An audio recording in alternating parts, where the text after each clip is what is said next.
ভাবুন তো ২০২৬ সালের গ্রীষ্মকাল একটি বিলাসবহুল ক্রুজ শেপ হঠাৎ করেই মাঝ সমুদ্রে কোয়ারেন্টাইনে চলে গেল।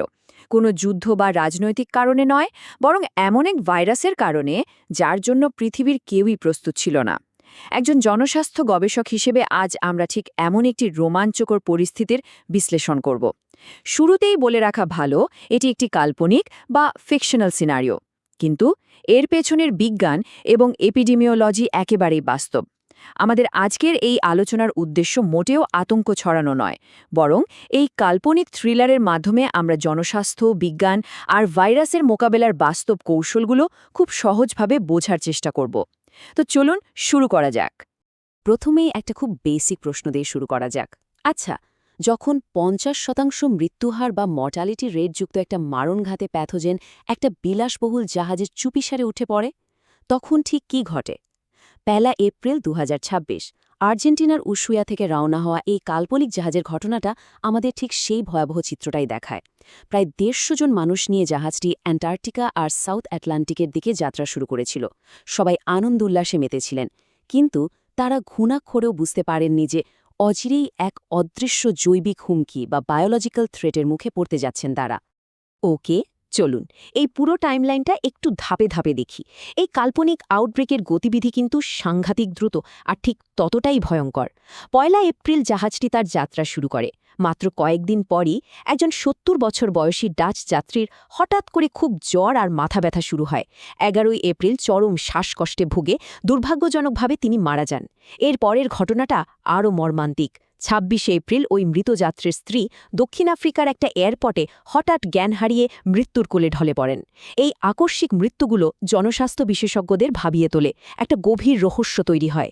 অবশেষে ২রা মে বিশ্ব স্বাস্থ্য সংস্থা বা WHO-কে খবর দেওয়া হয় এবং ল্যাব টেস্টের পর আসল সত্যিটা সামনে আসে।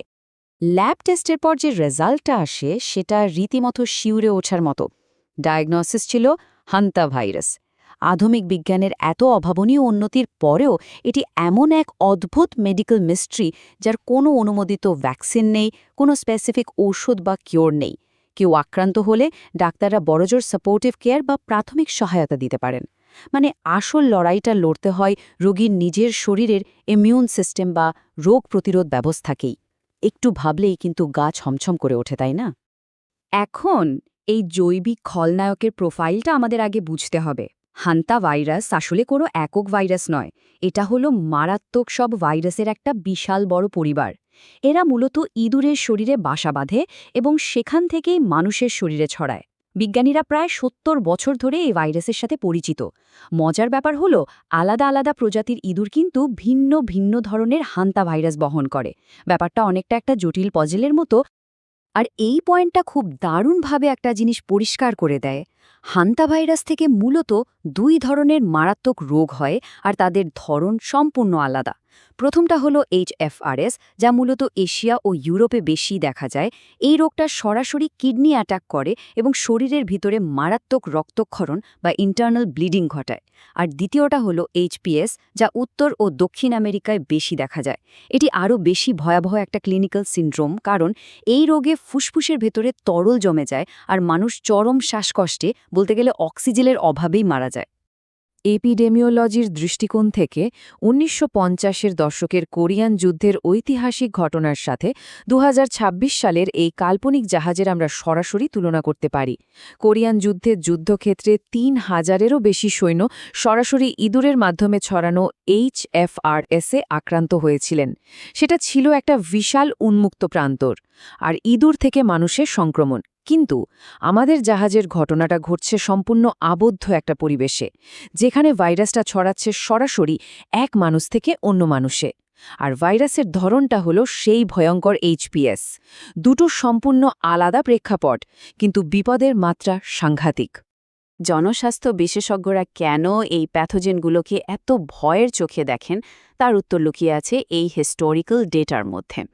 ১৯৫০-এর দশকে কোরিয়ান যুদ্ধে HFRS-এর মৃত্যুহার ছিল মোটামুটি ১৫% মতো, কিন্তু ১৯৯৩ সালে যখন আমেরিকায় প্রথমবারের মতো HPS-এর প্রাদুর্ভাব ঘটে, তখন শুরুর দিকে এর মৃত্যুহার ছিল চমকে দেওয়ার মতো প্রায় ৭৫%। একটু চিন্তা করে দেখুন, আক্রান্ত প্রতি ৪ জনের মধ্যে ৩ জনেরই মৃত্যু হয়েছিল। এটাই এই ভাইরাসের সবচেয়ে ভয়ঙ্কর দিক। তাহলে প্রশ্ন হলো, এই প্রাদুর্ভাব বা আউটব্রেকগুলো আসলে শুরু হয় কিভাবে? ১৯৯৩ সালের আউটব্রেকটি বিশ্লেষণ করলে পরিবেশ আর জলবায়ুর একটা অদ্ভুত চেইন রিয়াকশন বা শৃঙ্খল প্রতিক্রিয়া দেখা যায়। প্রথমে এল নিনোর প্রভাবে প্রচুর বৃষ্টিপাত হয়। এর ফলে পাইন বাদামের ফলন মারাত্মকভাবে বেড়ে যায়।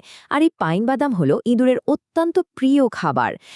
এত খাবার পেয়ে ইঁদুরের সংখ্যা একেবারে বিস্ফোরণের মতো বাড়তে থাকে। আর প্রকৃতিতে ইঁদুরের সংখ্যা যত বাড়বে, মানুষের এই ভাইরাসের সংস্পর্শে আসার ঝুঁকিও ঠিক ততটাই বেড়ে যাবে।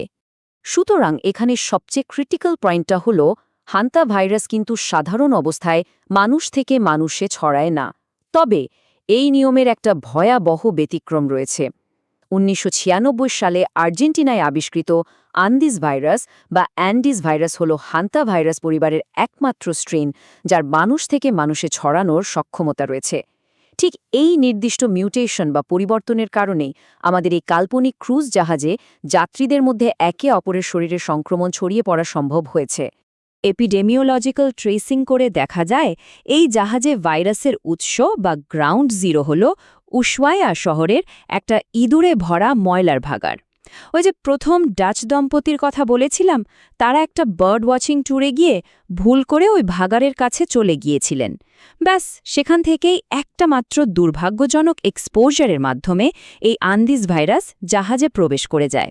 একটা ছোট্ট ভুল, আর তার কত বড় মাশুল! তবে একটু দাঁড়ান, এখানে প্যানিক করার কিন্তু কোনো যৌক্তিক কারণ নেই। এই ভাইরাসটি কিভাবে ছড়ায় তার শর্তগুলো খুব স্পেসিফিক। এটা কোনোভাবেই বায়ুবাহিত বা এয়ারবর্ন নয়। আন্দিজ স্ট্রেন মানুষ থেকে মানুষে ছড়ানোর জন্য খুব ঘনিষ্ঠ এবং দীর্ঘস্থায়ী শারীরিক সংস্পর্শের প্রয়োজন হয়। যেমন ধরুন, একই বিছানা শেয়ার করা, রোগীর শারীরিক তরল বা বডি ফ্লুইডের সংস্পর্শে আসা, অথবা আক্রান্ত ব্যক্তির খুব কাছ থেকে নিবিড় পরিচর্যা করা।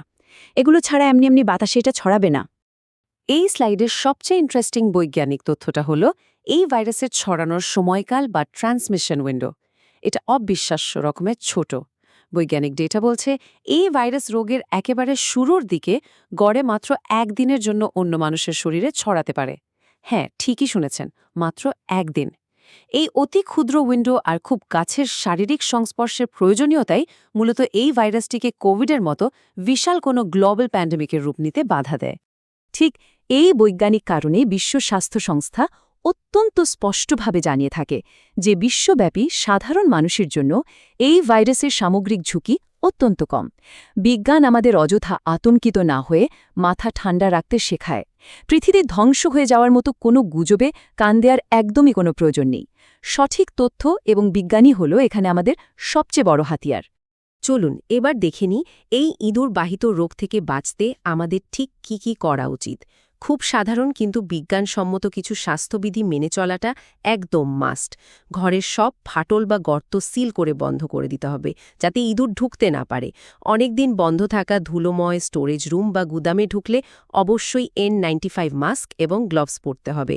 খাবার সবসময় সুরক্ষিত জায়গায় ঢেকে রাখতে হবে এবং বর্জ্য বা ময়লা সঠিকভাবে নির্দিষ্ট জায়গায় ফেলতে হবে। এই সামান্য সতর্কতাগুলোই কিন্তু জীবন বাঁচাতে পারে। যে কোনো প্রাদুর্ভাব বা মহামারীর সময় সবচেয়ে বড় বিপদ শুধু সেই ভাইরাসটা নয়, বরং ভয়, গুজব আর আমাদের প্রস্তুতির অভাব। এই কাল্পনিক বিশ্লেষণটি শেষে একটা জিনিস আমাদের গভীরভাবে ভাবতে বাধ্য করে। ভবিষ্যতে যখন অন্ধকারের বুক চিরে নতুন কোনো অজানা প্যাথোজেন বেরিয়ে আসবে, তখন আমাদের প্রতিক্রিয়া কী হবে? আমরা কি ভয়ে দিশেহারা হয়ে পড়ব, নাকি বিজ্ঞানসম্মত প্রস্তুতি আর সঠিক স্বাস্থ্যবিধি দিয়ে মাথা ঠান্ডা রেখে পরিস্থিতি মোকাবেলা করব? কারণ প্রকৃতির এই অদৃশ্য লড়াইয়ে বিজ্ঞান আর সচেতনতায় আমাদের একমাত্র রক্ষা কবচ।